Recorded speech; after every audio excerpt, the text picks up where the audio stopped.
Rander post station की surveillance team ने हत्या की कोशिश के एक अनदेखी क्राइम का पता लगाया और कुछ ही घंटों में आरोपी को गिरफ्तार कर लिया।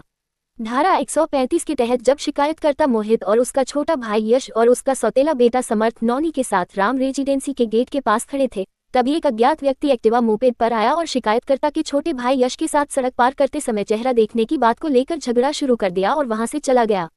थोड़ी देर बाद 5 से 6 अज्ञात व्यक्ति 2 एक्टिवा मोपेड पर आए और उसी इरादे को अंजाम देने के इरादे से एक अवैध गिरोह बनाया, जिसमें 2 व्यक्तियों के पास चप्पू जैसा धारदार हथियार था और एक व्यक्ति के पास लकड़ी का डंडा था और दूसरे व्यक्ति के पास बैल जैसा कोई औजार था और शिकायतकर्ता के भाई के बेटे समर्थ को मारना शुरू कर दिया।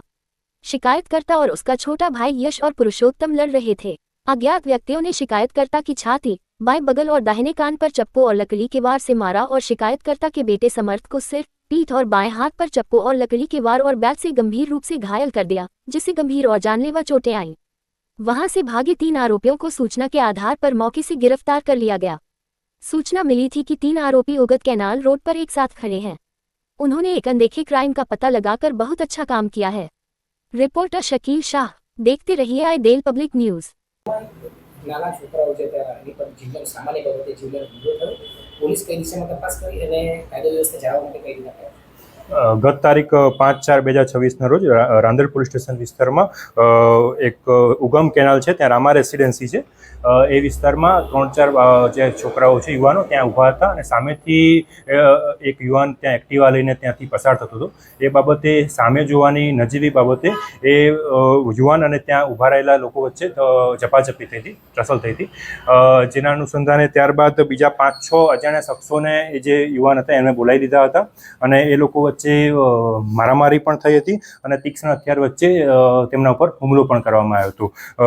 આ જે બનાવ છે એની ગંભીરતાને ધ્યાને રાખીને રિસ્પેક્ટેડ સીપી સાહેબના સીધા માર્ગદર્શન હેઠળ રાંદેર પોલીસ સ્ટેશન દ્વારા અલગ અલગ ટીમો બનાવવામાં આવી હતી, જેમાં હ્યુમન સર્વેલન્સ અને ટેકનિકલ સર્વેલન્સના આધારે આરોપીઓને ગણતરીના કલાકમાં 3 આરોપીને પકડી લીધા હતા અને 3 આરોપી વોન્ટેડ છે।